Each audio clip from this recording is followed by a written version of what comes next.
Welcome to episode 83, where three new trading card game players quest and challenge their way to the competitive top tables and discuss their opinions on Disney Lorcana. But we're a week away from Winterspell, and we're going to talk a little bit about the news, answer your questions, and we'll chit-chat about Winterspell as it comes up. And I'm Villain Vince, joined as always by my two co-hosts, Villainy Andy and the mayor of Lorcana himself, Brad. How is it going? What did you say? We're a week away from Winterspell? Oh, actually, that's right. Yeah. Well, And what show are we? What show is this? Do you guys know what show we're on right now? Rules of I don't know. Villainy. Did he not say it? I don't think he said Rules of No, Villainy. I did. I said, welcome to Rules of Villainy, episode 83. I don't Well, know. we'll We'll have have to to check go back the to the tape. Check Leave a the tape. comment now if Vince didn't. Whatever, say it's Rules of fine. Villainy. You Fine. said we're a moving week on. away We're from moving on. Winterspell. It's Well, out today. It's here. It's today. It's pre-release. today. Let's go, dude. I know. I'm it's so excited for this day. So here's the thing. Here's the thing I'll say is that it does release into big box stores a week from today. So I am technically right. technically correct, which, by the way, I will just let folks know is the best kind of correct. Okay. Yes, Vince, the Target Titan over here, doesn't support his LGS. Instead, buys it from big box exclusively. Give me those $9 GameStop packs, please. I won't even be here to do the Target shuffle. It's true. Where are you going to be, Vince? I will be down under in Melbourne, Australia. Got all your So outfits picked excited. out? Some of them are Australian. I hope you go to the DLC dressed as the Crocodile Hunter. Good. Wouldn't that be fun? Or You can play Nero and Zero and all the other crocs. Lewis? I think he's a croc. Is he a gator? I don't know. Yeah, so maybe that's what I should play is all the snakes and crocodiles. You got to go dressed as Percival. Hey, Rue. Percival McLeach, the bad guy from Rescuers Down Under. Okay. Is that who that is? I had to look up his name. I didn't know. I only know his lizard's name, Joanna. Joanna, yeah. Yeah, but he's got that Australian hat and the Why safari is he garb. not in this game? I don't know. Interesting. I don't know. Well, time will tell. Someday. Time will tell. Someday, yeah. But with that, let's get into Underworld news. As you've already said, I am going to Australia, and guess what, Andy? Look what I finally broke down and bought. Ooh, nice. I know. So for those that are audio listeners, I bought this fancy little content creator camera so that I can record some content for us. So you'll be able to join me as I go to Australia, and you can stay tuned, and we'll post that somewhere. I don't know where. Maybe here on the channel, the YouTube channel, maybe on the TikToks, or the. Tell them what you're doing down there. Maybe that'll interest them. Well, I am going to the Disney Lorcana Challenge, Melbourne. I will be going in the VIP section. Ooh. The V in VIP stands They for don't- Vince. Let's go. They don't let cameras in the VIP section though. It's too exclusive. You know, the celebrities That's don't true. want themselves Yeah, recorded. they don't want that thing. So I'm interested to see. I do know. So they have released that we're doing the in Ghent. They're doing the VIP pack in Ghent, Yep. and this predates that. So they're different. So I won't be getting the backpack, which is kind of a bummer. You get I a would- boomerang. I do get a boomerang. I get Australian clothes. That's what I get. Okay. So, but yeah, it's gonna be a lot of fun, and I'm pretty excited about it. And also, I know they're out there because I've met you in person, both in Wisconsin and in Virginia at the DLCs there. I'm also going to the Australian Grand Prix, the first opening Formula One race of the season. So that's going to be pretty excited. So stay tuned for Vroom Vrooms of Villainy. It is coming That's soon. so exciting. I'm really excited for you, man. It's gonna be so cool. He's gonna get this All right. 0.5 seconds of a race car once every 4 minutes. Shoo. Oh my gosh, I think that car was green. Ka-chow. It's gonna be more like ka-chow, Yeah. ka-chow. Oh my gosh. Actually, it's kind of really funny. I'll just say, because this is somewhat Pixar related, is Williams, one of the F1 teams. So they have these monitors that they put over the cars, so like the driver can like see all the data. And usually on the other side of it, you just see ads. Well, Williams made it so it's kind of like so they have like eyes. It has a screen on the other side, and they're like emoticon eyes. So it makes it look like it's actually like a Pixar car Nice. in the garage. It's really kind of funny. I'll have to look that In up. fact, maybe I don't know if Andy will have time, but I'll try to grab a screenshot, and if Andy has time to add it in, it'll be here. If not, we'll have a link to a Twitter post down below, and I'll make sure Brad has that. Yeah. You're curious about it. It's kind of cool. What else do we have to talk about here, Andy? Yes, our one and only ROV Kirsten is going to be a guest on Enchanted Chatter with Courtney, and this will be airing on the 18th of February. So that is exactly 1 week, 7 days, 56,573 minutes. I don't know the song. Sorry. And you can catch that out at the link in the description below. She is really, really excited to do that, and you guys should all check it out. It's a lot of fun. I think they just chat about stuff. It's For the record, yeah, it's 1 week from when we're recording this, but not 1 week from when you're hearing this. So look for it on the 18th. I think it's a Wednesday. fair enough. Of next week. I'm still stuck in the fact that he was making a Rent reference. Yeah. That was actually kind of impressive. I was just I gonna was let him roll with it. Like, I was like, wow. That's Rent crazy. is okay, but if I talk about Hamilton, I get thrown out. That's terrible. No, No. No, You'd stop be it. throwing away your shot, Brad. Yeah. You'd be throwing away your Yeah. shot. exactly. Yeah. All right. What else we got, Brad?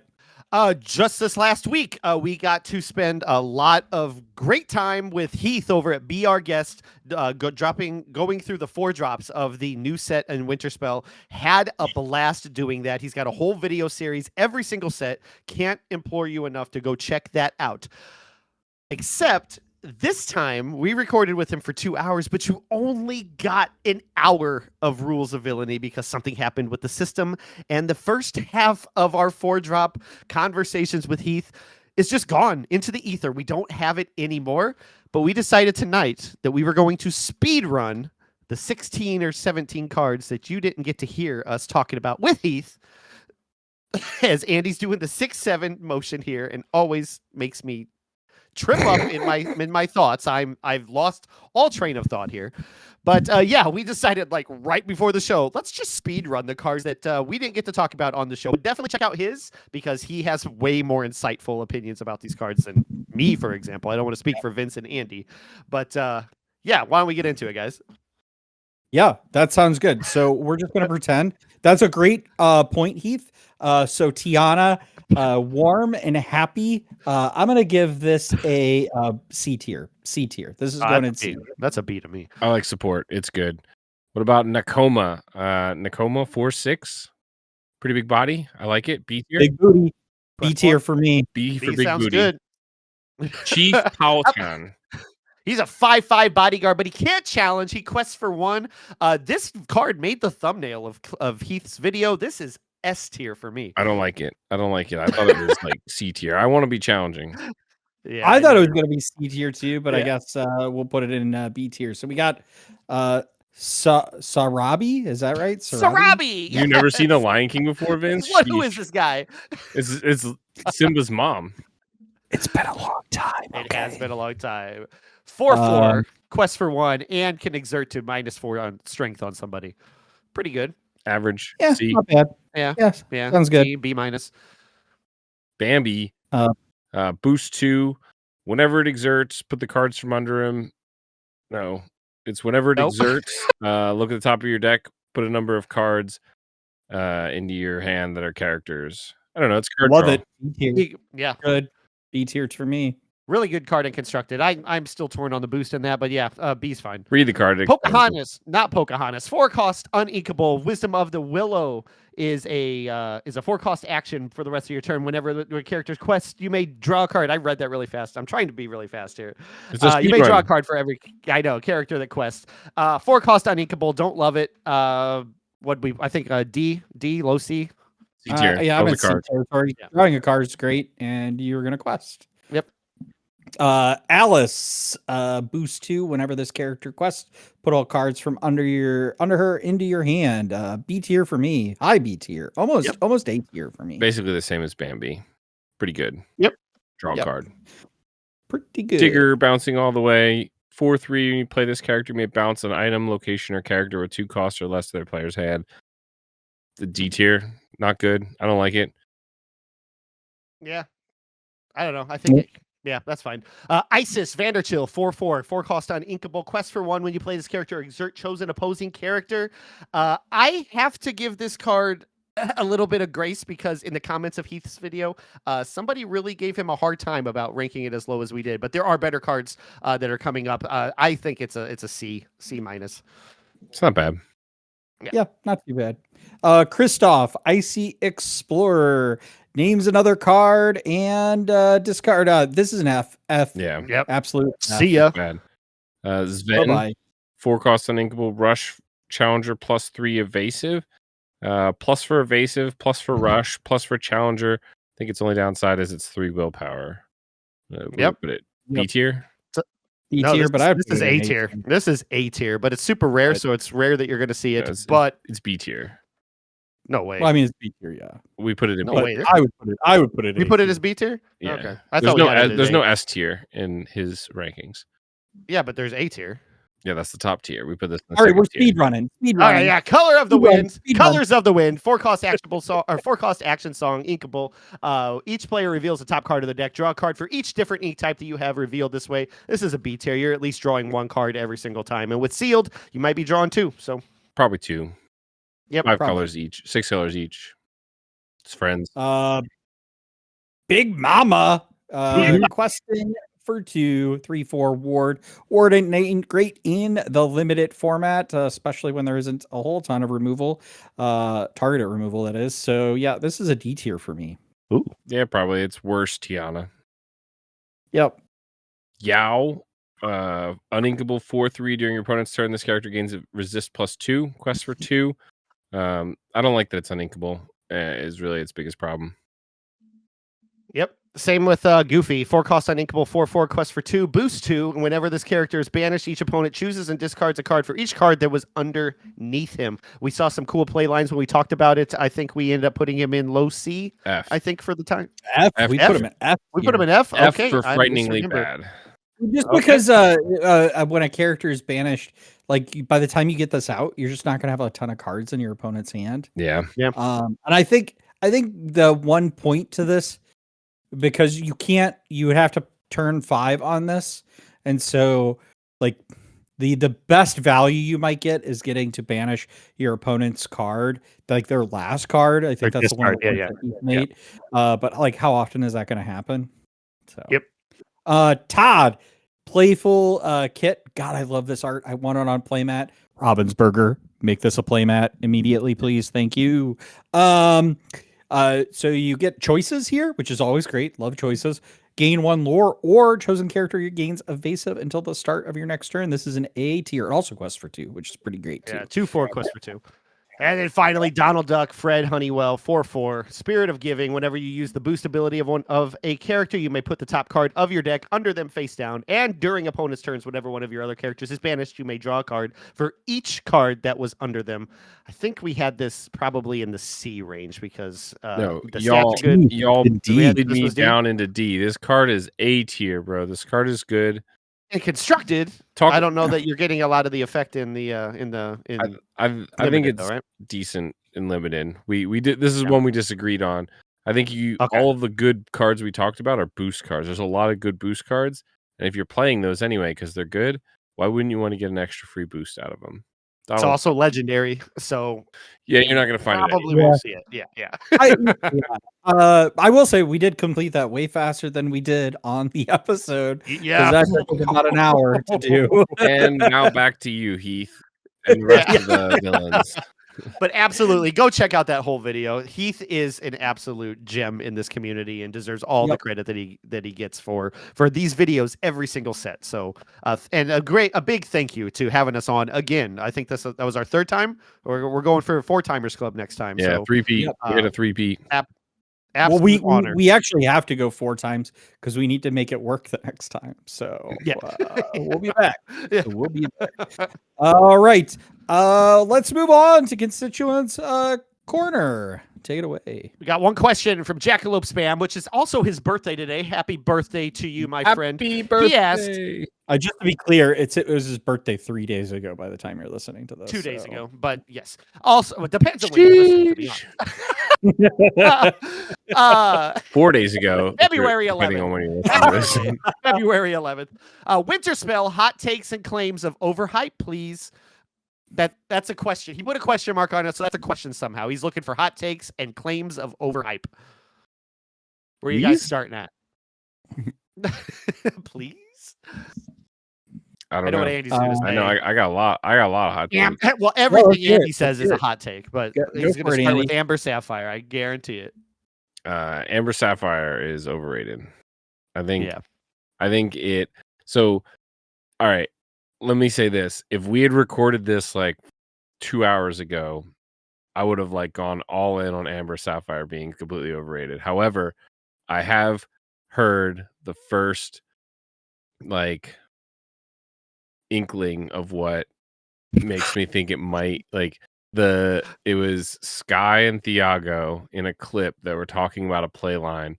You have 2-cost Lilo in your discard or in play or whatever. You board wipe, you bring back the Lilo, you then play Grandma Tala 12-cost for like 3 ink, and then you drop a Surfer Stitch all in the same turn, and then you draw 2 cards. Hand or punishment. Yeah. Yeah, and so I my biggest complaint with that deck is mainly the top end is very weak. It is just Surfer Stitch and Hades. Hades is removal, Surfer Stitch is hand replenishment. If you can't get to Surfer Stitch, you might have a hard time drawing. You're just really filtering, and you gotta, it doesn't feel like it has enough oomph once you've gotten this great game plan that keeps the board clean, helps you ramp way more than any other deck. It just feels like your only top end is Surfer Stitch and Hades, and I'm not entirely convinced on that. 12-cost Grandma Tala might be, but help. I don't think you've given it a fair shake in the last several weeks since Josh introduced it. Atlanta winner, DLC Atlanta winner, Josh introduced a spicy detectives deck at Richmond, and I've been playing it for the last 2 or 3 weeks and having a blast with it, and actually doing moderately well for These are considering 2 different decks, Brad. They are 2 different decks, different but the entire okay? time you've been ragging on Sapphire Amber not being good at all, and I've been confident better that now you're than it not was giving before. you're not giving it enough credit. We played it on Enough deck I didn't credit know at all. I didn't know that Josh was the one who came up with the detectives deck. That's pretty good. Yeah, it was absolutely incredible, and I've been on that for a while. And this, I do 100% agree. It's an entirely different deck. I talked about that today in the Discord. As a board wipe now. It's an adjustment period that of a different kind of play line and everything. But I'm glad it takes as expected. It takes somebody of the caliber of Podcana to get Andy to be like, you know what? They're Maybe the first ones have that have potential. explained a good line in it. Even before then, No, I've seen lots of other people talk about it, and I'm still not. They didn't convince me. Don't get me wrong. I'm not like on board with this yet. Well, but you're at least considering. You got to keep in mind. You got to keep in mind. Podcana no longer has Kawa or Moyen. Moyen's and if Moyen or said it, Andy'd be like, "Oh yeah, gold." It's the It's I'll buy the Metafy right now. Moyen literally develops this game. Okay, I think he knows what he's doing. All right, I just a board. You know what? I'll give you that. Actually, that's a totally fair point. But so my hot take is on this Amber Sapphire, is Black Cauldron good? Yes. Yes. Did you guys know, by the way, I just learned this Monday. You guys probably already knew it. I thought the cauldron was on your turn. It's either one in or one out. You pay 1 ink to put something in. You pay 1 ink to take something out. You can only do one of them. Did you know if you have multiple things in that cauldron and you exert it to pull things out, if you have the ink, you can play every single one of them? I did not know that. I never read the card thoroughly enough to understand that that is the case. It's very clearly putting one in is once per turn. Yeah, but if you exert that you also realize it's character card only, right? Yeah, of course. Yeah, of course. So, but if you like spend multiple turns putting things in that cauldron and then have that board wipe or have a spooky sight or whatever it is that loads up your inkwell even quicker. I saw Justin, our friend Justin here, local here from Team Snuggly Duckling, on Sunday or Monday night testing this, pulling 2 or 3 things out at a time as he loads up that cauldron because nobody had. What's that? It's only one a turn. He's putting one in there a turn, but then when he pulled them out, he pulled them all out at one time because you can, if you have the inkwell to do it. And I was like, that blew my mind because never read the card that way before. It's certainly something to do with all the ink, Yeah. Because that was my first question: is what you're going to do with all that ink up in that inkwell inside your sink? No. Sorry. And the cauldron is definitely something to do. It is still very slow, right? That is its biggest complaint. Is it takes at least 2 turns, play it, use it to load up, and then the next turn you can play something from it. Also, it has the bluff. I mean, it's the same potential. I described this in the Discord today too, where we were talking about Camilo Madrigal a couple sets or last set, and then just the bounce package in general. If they know you have the Hades or whatever, it's hard for them to commit a character to the board. And then you put a Hades in that cauldron, and it just sits there on the board. They know, they're like, well, whatever I put down here is possibly going to just get put right into my inkwell before I get any value from it.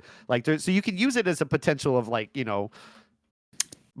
bluffing, but setting up, favorable plays because they don't want to put their shark down or whatever possible card that is going to benefit them the most.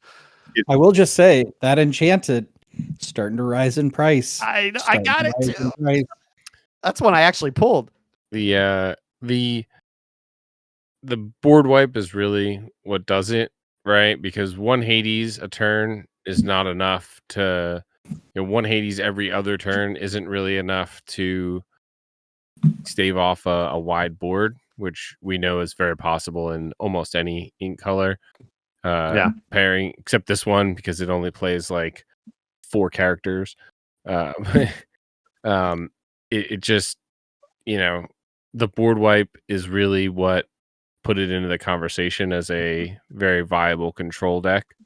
You just Giga Ramp, do the board wipe, and then the top end is really what's limiting for me. The Emerald Sapphire, that deck has some insane top end. All of its control characters quest for 2 or more in John Silver, right? Criminal Mind, Basil, both Basils. If Criminal you're Mind, Basil, Clarabelle, which isn't really a control tool, but is Criminal also a late game.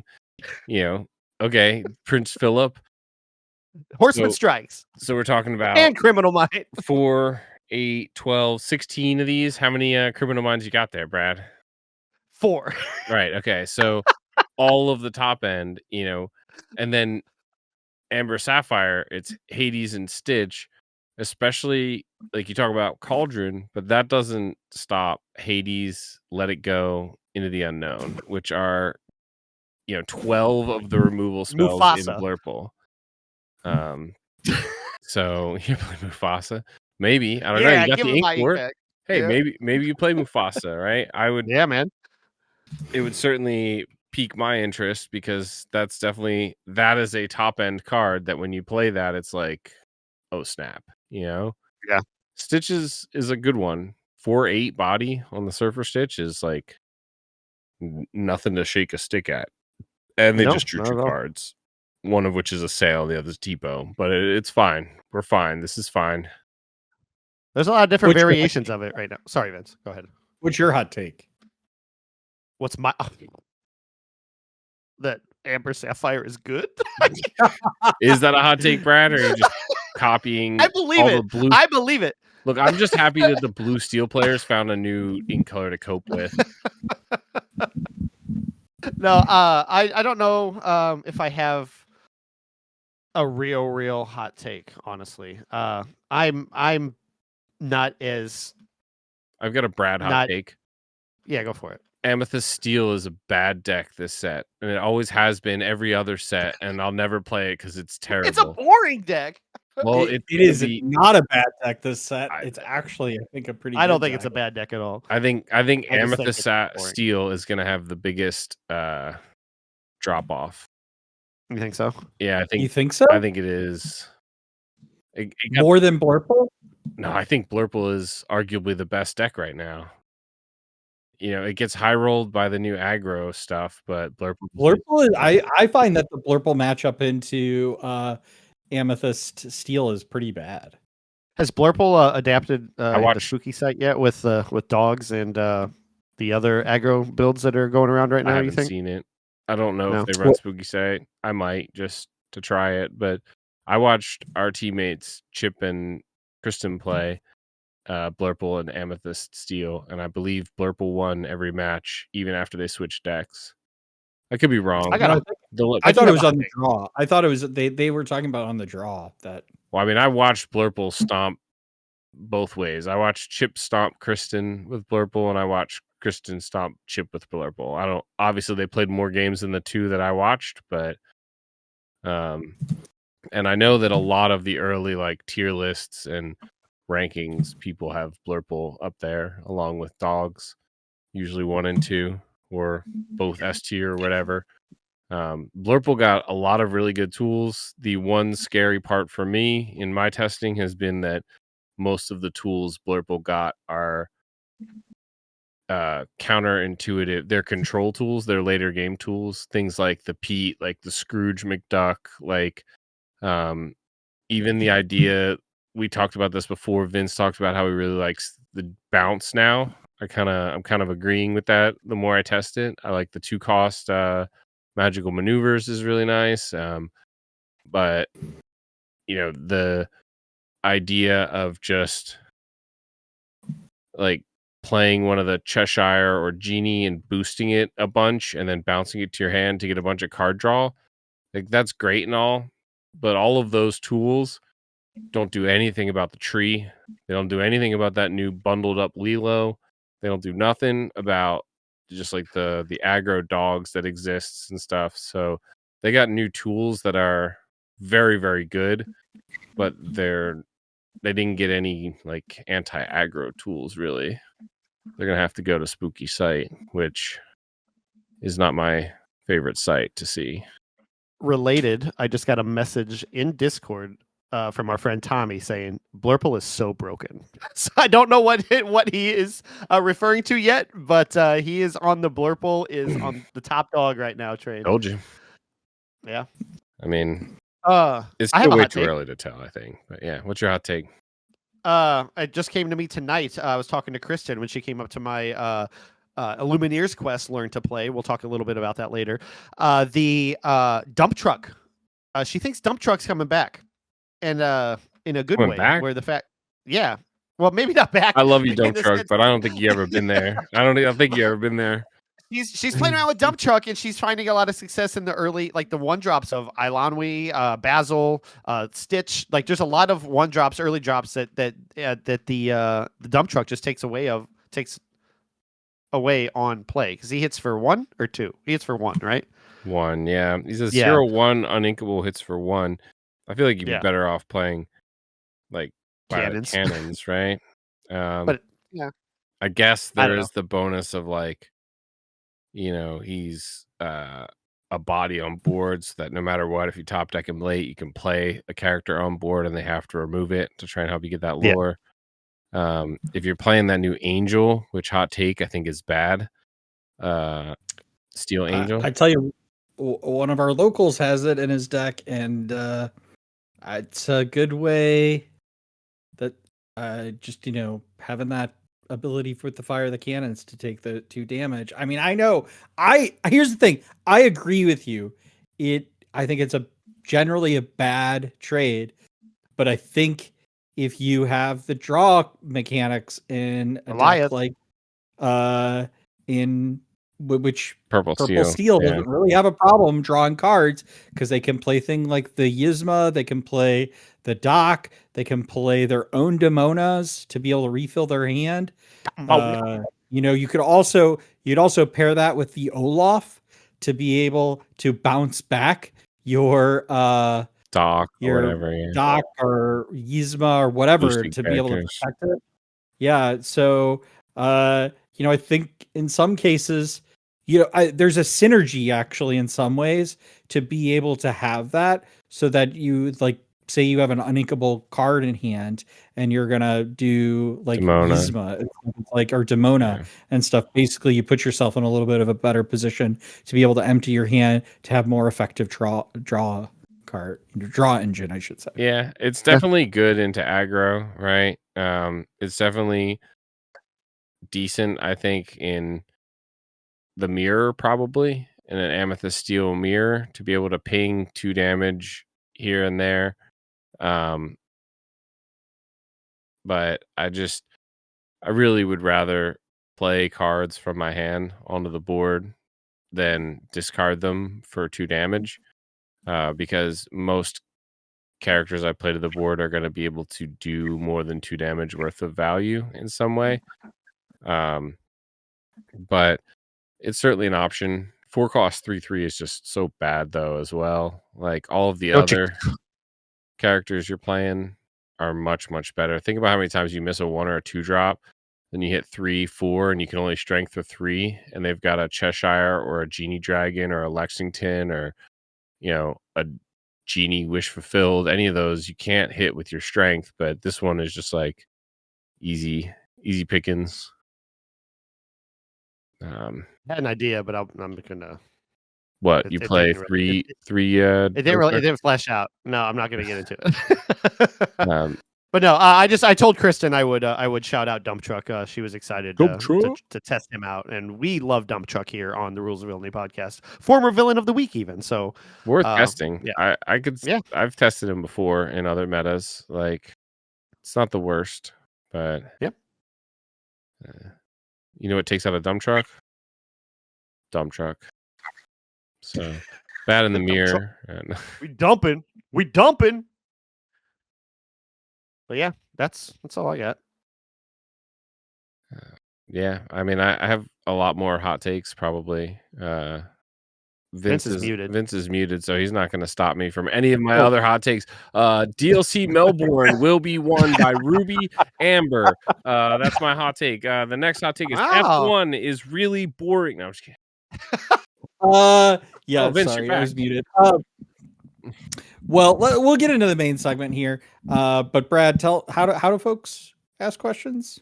Comment below here on YouTube or any of the platforms in which you are listening to Rules of Villainy. You can join our Discord where we have a Constituents Corner channel where conversations develop before they even make it here on the podcast, or you can reach out to us on any of our socials at Rules of Villainy. You know what? I'm going to challenge you to see if you are an engaged listener. If you listen this far, comment below. And if I'll know that you haven't listened this far because you haven't commented below. What if they commented about something from the beginning? Yeah, you got to tell them what to comment so that they know that you're committing specifically for his challenge. Yeah. Or how about this? How about root for Rules of Villainy in Melbourne? That's what I want. That's what we want down. You want them to say root for Rules of Villainy in Melbourne. How about that's a weird comment to leave, dude. How about they comment who they think is going to win the F1 race in Melbourne? Then Vince will really know you listened this far, and that's true. That's absolutely true. Pastrami. Oscar Piastri, all right? That's right. In fact, I was because close. You call him Pastrami, I made sure that the keys I've got for you for when you take care of my cat have Oscar Piastri's helmet on it. Yeah, we got to figure that out. What days I'm coming? Because you're gone for a whole month, basically. I didn't know that when you said that Monday, you were gone for 24 days, 21, 24 days. 4 days. Yeah, that's Woof. We crazy. don't sit What a trip. 24 hours on a plane just to hang out for a weekend and come home, you know? Yeah. All right. Well, let's get into the main segment here. So we've got Winterspell coming out. Hopefully you're enjoying it. We're all, I believe, doing events this weekend, right? Yeah. Vince is doing I'm the pretty Seal excited. Gauntlet, right? I have to do the Seal Gauntlet. I gotta get packies. Yeah. Gotta get I the need cards you cards. need. We'll We- get you what you need. We are blessed here in St. Louis. I was chatting with some of my other friends who do limited, other content creators, one of which who is Heath, and I believe will be in a part of Canada that even if I remembered, it wouldn't matter. It's Canada. We don't know that geographically really. But he I've been up basically here a said that dozen times. Like, what are you talking about? Niagara Falls doesn't count, right? Anyway, so said he was going to be in another part of Canada where they basically didn't have any limited events the whole weekend. He couldn't find anything to do. There was like one really odd one. But we are blessed here in St. Louis. We got a Friday. I think there's technically you could, if you were off from work on Friday, like I am, you could do a daytime Friday event and a nighttime Friday event. And then Saturday, I believe there's a morning event and an afternoon event. And there's a Sunday. Probably a event, night event. and then there's also a Monday. So That's me. even if you don't double up on those days, 4 sealed events, Friday, Saturday, Sunday, Monday, is definitely a limited gauntlet, which if you haven't, you really need to go binge all of those Be Our Guest videos, or else I can't promise you'll win any of your matches. If Well, you one do, of them isn't a sealed though. It's a pack rush. We're doing on. Sunday, it's let's just Pack say- Rush. It's a pack rush. if you do 4 sealed events over the course of the weekend, you basically bought yourself a box. That's pretty cool. I'm gonna buy myself way more than a box, Brad. Yeah, I know you are. Let's get that probably right. I'm probably getting at least 1 box and 1 trove is what I'm budgeting for. Andy's the like, we didn't get any iconics in set 10. We're going for both iconics now in set 12. That Moana, set dude. 11. That Moana is Pretty so dope. pretty. I want that. I want that so bad. But yeah, I'm pretty excited. So, I'll start off here in the main segment talking about how I have been play testing Blurple in preparation for Melbourne. And I gotta say, I really like the deck, but I've been having some serious struggles with the Amethyst Steel matchup. It's probably the Welcome to more the club. of the matchups that I've actually Easy had trouble clap. with. Are you beating dogs? But what's that? Are you beating dogs? I heard Yeah, he beat actually, dogs I don't- tonight. I don't think that's actually as hard as. What happens when they go Daisy Duck, Tree? Well, yeah. I mean, if Daisy. they get the absolute nuts line, you've lost. But You only I need to don't. get a couple. But I don't think it's that bad. I haven't played into it enough to know, but Same. it is. I have seen in some limited testing that I've done, I have seen some just nuts lines, and it's just like they're the same kind of problem we had before. Like Double Daisy, right? Is like a huge problem, but it was always like Double Daisy then Tiana or something, right? Now it's just like Double Daisy and a Grandmother Willow, or I've seen them playing purple with like Pocahontas, which is then just a 3-quester when you have a Daisy out. In steel with the Lilo Lots of Coats. All bundled up. Where with that one's really annoying because I think with the new rules, when it says during each opponent's turn, the first time this character would take damage, she takes no damage Correct. instead. That blocks Cheshire, right? Yep. Moving damage. Yep. And putting damage from like malicious, mean, and scary stuff. Move, put, and deal are all part of taking damage. So she would not do any of that. those. That is really, really rough. In my opinion, they only need a couple of those and for you to have like a slightly suboptimal starting hand, like not a 1-drop or not an extra 1-drop really. And everyone's always like, oh, we'll just play more 1-drops in Blurple, right? But there's only so many worthwhile 1-drops in Blurple to play. Yeah, right now I'm playing Royal Guard and Basil. Yeah, see, so you're still only playing the classic 2 1-drops, one of which in Basil is basically not able to help with, Dump truck. Basil, you can't really use Basil to help take out early aggro, right? Because it won't hit a daisy and it won't survive anything that it swings into. So it's really rough. I've been playing with Rafiki and Royal Guard and Basil, and it ends up being a lot of 1-drops, which means you don't have room for all those nice new tools that we talked about in Pete and Scrooge and So I have taken Genie. Scrooge out of my deck, but I've put Pete into my deck, and I really like Pete. Pete is a good. lot. Pete into aggro though is like good but bad, because you want to use the Pete to find tools to fight back, but you also basically need a challenge with the Pete because he's a 5/5. So yeah. I've been playing currently with 4 of the purple Hades and 3 of the blue Hades, and I think I'm gonna flip that.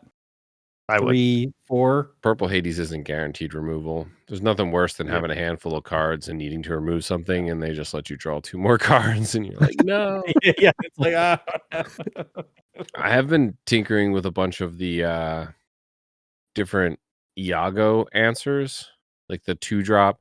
I think, like what Vince said last week or the week before, that the Magical Maneuvers is probably the best one, especially if you're playing into a little bit more of the boost, depending on if you play like the Cheshire and the Genie, obviously, and the Pete, that helps a little bit more. But I've also been looking at like Come Out and Fight. It's a 2-cost action. Put all cards from under chosen character, item, or location on the bottom of their player's deck in a random order. Draw a card. I don't think it's relevant enough now, but I could see in like mirrors with Pete, Pete's just drawing more and more and more cards, being able to put all the cards underneath it and then draw a card. Also, you just target an Iago with it, right? So it replaces Hypnotic Strength. And then there's a blue one too, Distract, which actually I guess that's a reprint, isn't it? It is a reprint. It used to have the giant on it. Yeah. I used to carry it around as like a meme, and like when Vince brought a case to Bodax for our first ever second chance tournament, I put a Distract down on the table and ran off with the case. But yeah, chosen character gets a -2 this turn, draw a card. I don't really think that that's better than +2 challenger and draw a card. So I don't actually, I don't know that keeps it in, but again, 2 costs, pops an Iago, draws a card. So I just was tinkering with those. I think I still like Magical Maneuvers the most. Yeah, I mean, Magical Maneuvers has like there's the ability like for character protection, right? So like, you've got options here. You could, with boost, you can refill your hand. You can protect characters on the board by bouncing them back into your hand. You can, exert an opponent's character, which is always really nice, especially when you have these kind of like stalematey boards. Could be a good way to make some favorable trades. It's especially, I think, something that's nice in these like in a steel deck when you've got things like Strength over Raging Fire to be concerned about. You can, really kind of mess up their board ability by making favorable trades with some of the cards that they choose not to turn sideways until maybe turn 4 when they get a 4th character and then can sing with, something like Lexington, strength and take out a 4-drop character. So a lot of times you're playing things like, on turn 4 Genie, and they're likely gonna strength that away on turn 4. So, it can give you a little bit more ability to reduce that chance from happening. Are you playing the new Genie? The book Genie? Yeah, book Genie. For last week. That's still in there. I was last week. I think the thing is like, I found that really what you need in a lot of these decks is you need to be able to answer, and I think this Genie is just a little too slow actually in the current meta. I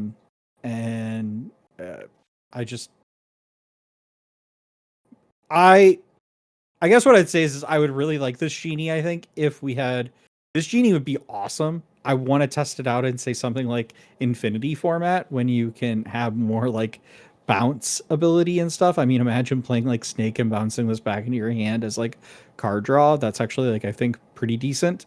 I'm less hot on it now, and I needed to make room for other cards in the deck. Yeah, and it was like kind of the first thing to go. It is completely greedy, essentially, because it's you don't do anything with it but quest for a big number and then bounce it. I've done it several times where like play it on 4, boost it once, and then next turn boost it again, and then magical maneuvers to bounce it back. And now you've drawn like 2 cards plus it. But you got 3 lore out of it, but it's just kind of like it didn't do anything if they've got an established board or they're threatening something worse. Yeah, because it's not something you want to like challenge into, right? Like you don't want to use it to challenge. Yeah, and so it just feels really bad, and it's kind of expensive to get to the lore that you need to challenge it, to get value from. So I think greedy's the right word there, I'd say. Yeah, it's just it is something that I've definitely taken out of the deck at this point. One card that isn't in Blurple, but I have seen Brad will be able to tell us all about it, I'm sure, is Ruben, Sandwich Expert. That's a Amber Ruby. card. Yeah, it's Amber Ruby. You play Mulan on 1, and then you play Ruben on 2, and then on turn 3 you could play a 5-cost character, which is kind of play that snowboarding Stitch. Yeah, you play the snowboarding Stitch, and then pretty good line. You could also no, you can't shift anymore, can you? Or so the cost reduction from Ruben, they've modified the rules now, right? Where I think so. I guess so I think you can still shift on a cost reduction, shift, but you can't free. You can't free and do this stuff. Okay. So you could even shift the Mulan if it was a really greedy dogs deck or something, that because that's a shift 5. Come out, swing for 5 on 3 different targets there, if they were hitting the ground running. So, but the little testing that I've done on Amber Ruby so far, Ruben has really performed. I liked him quite a bit. 1/3 is hard to remove too on curve. Yeah, and you can also protect him with bodyguards and stuff as well if you had those in there. I forget what was stops that combo though, right? Who stops that combo? Dump truck. Just for edification of our listeners here, as what we were talking about, is that you can't double up on alternative costs, and shift is an alternative cost, as is for free, but anything that reduces the ink cost you can still do. So a good example of this would be something like Grandmother Willow can reduce the cost of a shift cost, but anything that would say like shift for free, you Mufasa. couldn't stack with the grandma willow. Yeah, then so if you played it and that was your first card, you basically forfeit the ability to use Grandma Willow's ability. and the like Mufasa, you used to be able to turn over a card off of Mufasa banish, or I guess now Simba even. You used to be able to flip over that top card and then shift it onto something if you wanted, but now you can't because it says play for free, which means you can't shift it instead. Yep. So it has to be played. So that was I'm almost certain that Brad has done that before in a match of Lorcana with Mufasa and shifted something. Probably. You just don't remember. You played enough Mufasa. It all mushes together. The only thing I could shift would have been Mulan, and I took that Mulan in and out of that deck. I don't think there were green shifts that would have been fun, like the Jasmine that wipes your board. If she comes in and shifts or whatever. But I don't think I had a whole lot of shift lines in my Mufasa decks. But what I was trying to get to with the Ruby, going back to Ruby Amber really quickly, was the Ruben getting the healing done on Mulan, playing in the Minnie Mouse, the Raja, whatever else to protect it as well, and then come in and swinging later on. That Ruben just continues to get value over and over again is what I was trying to get at. And I haven't played that deck in a while. I do like it. Yeah, it's not a bad line. Yeah. Well, do we have anything else? I mean, we can. I know we got our villain of the week. Villain of the set, sir. I did want to give the set. I want to give a shout out to you guys showing up for the franchise night this past Monday night. Something fun. I got a lot of positive feedback. We made a franchise night, made some special rules, Lorcana legal decks, and you can add other cards from other colors, as long as it was within like 10% of your total deck, just to try to give some variance and some other fun cards that exist in the franchise. But we had, I think, 11 Brad people had a calculator, and he was doing deck. Yeah, I said it was honor system on the invite itself, but then I went through every single deck to make sure that no, not at all. We in fact made 5 different decks. He issued a 5-year-old boy a penalty. Yeah, like first round disqualification. Yeah, he might never come back. CR3.716B. That is a warning. Second degree warning. Joking aside, it was so much fun. I had so much fun building a bunch of different decks. Everybody else was just borrowing them. We were just switching decks off and on throughout the night and having fun doing that. And I think we're gonna continue doing that at least once every set. Take a load off and just have fun with fun decks like that. And I'm glad that the feedback was good. I hope Andy, you played. I hope you had fun, and we'll do it again. So I can't wait to do it next time. I mean, obviously I was practicing for Melbourne, but it was nice. It seemed like everybody was having a lot of fun, and that was really great. And it was fun seeing some cool creative decks out there. Yeah, man. And cards that generally don't get played. Like we saw folks playing like a Racers deck, which was pretty cool. Who played a Racers deck? Steven. Steven. Yeah.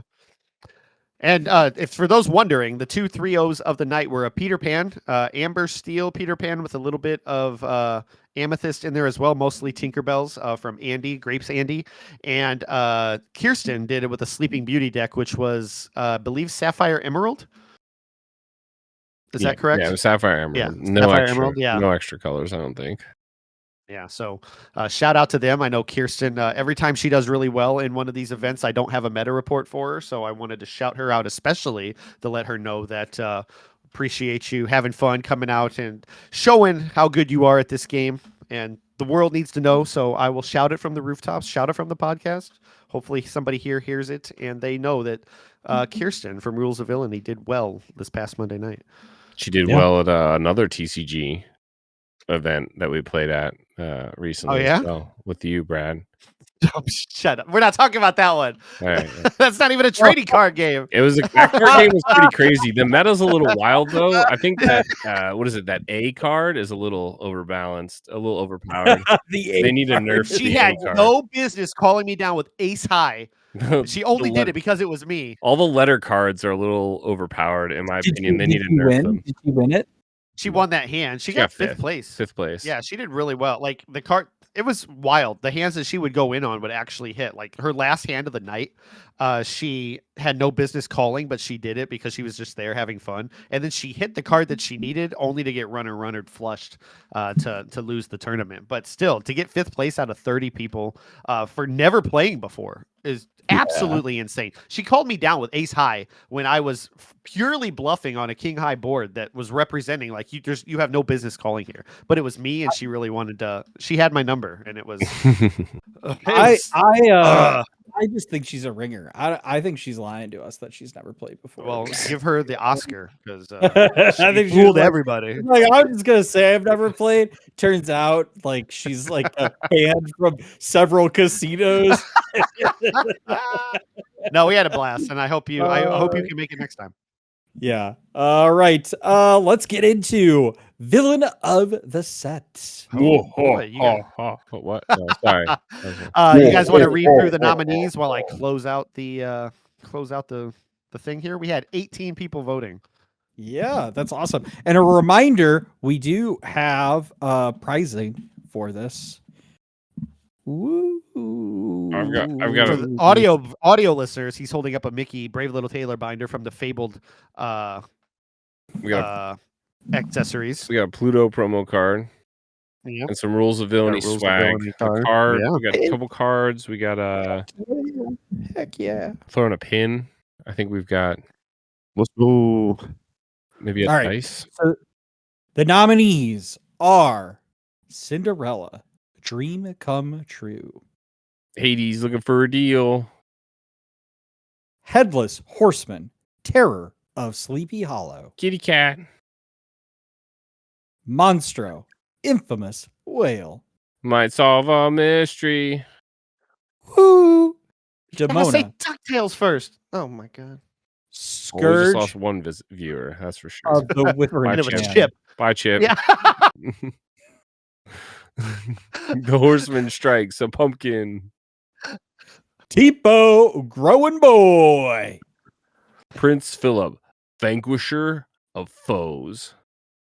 and Stitch, Carefree Surfer.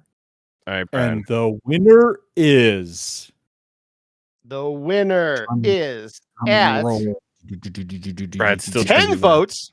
I got it. 10 votes. 55.6% of the votes.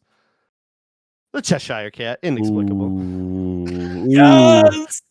I believe last week Andy said it wasn't gonna get it. Tipo. Should I will say, only 3 cards got voted on. Tipo Can was you one guys of them. guess the other 2?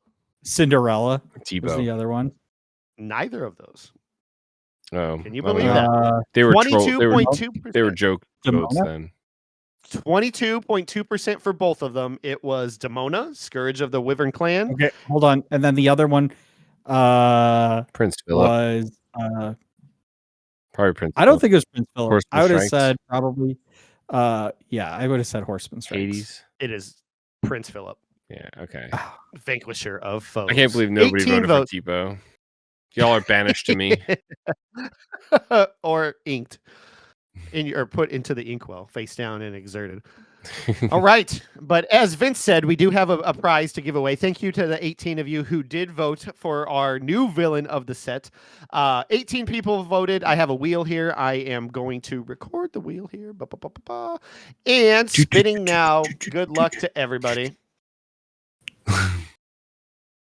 It is going to be Grapes Kristen. Let's go. You guys want to know who she Go. voted for? Let's take a Not look really. here. No. Probably Oh, Cheshire okay, Cat. well, You're gonna tell probably people Cheshire you're gonna announce Yeah, people's I don't wanna- votes. That's Like, what are we doing I over thought it'd here? be fun. I thought it'd be it's fun. I I won't think it's tell you against now. the Constitution, Brad. Now everybody is Brad- going to be wondering who she voted for, and I'm not going to tell them because you talked me Brad- out of it. Next thing you know, people are gonna like have in the comments down below, "Stop the steal." Yeah.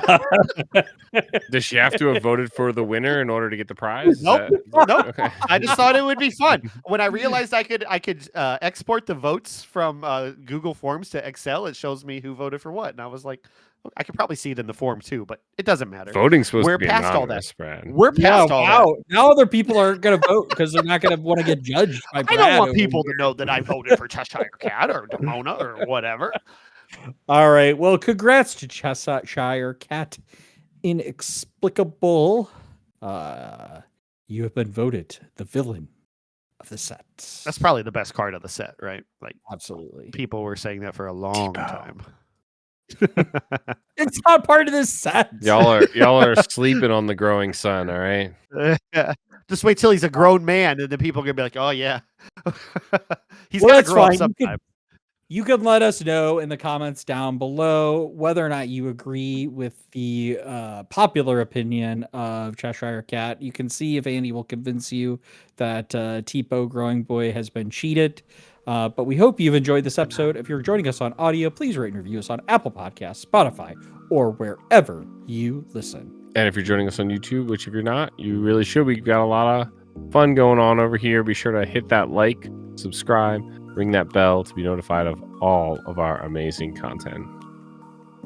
And we understand your time is valuable, so we appreciate you spending some of it with us. If you would like to follow along as we plot our devious plans, consider following us on our socials. We're on Instagram, Blue Sky, TikTok, and the platform formerly known as Twitter at Rules of Villainy. We also have a growing community on Discord, which you can join with the link below. Until next week, stay safe, fellow villains. Be wary of wannabe heroes who want to disrupt your villainous plans. And as always, remember the rules of villainy.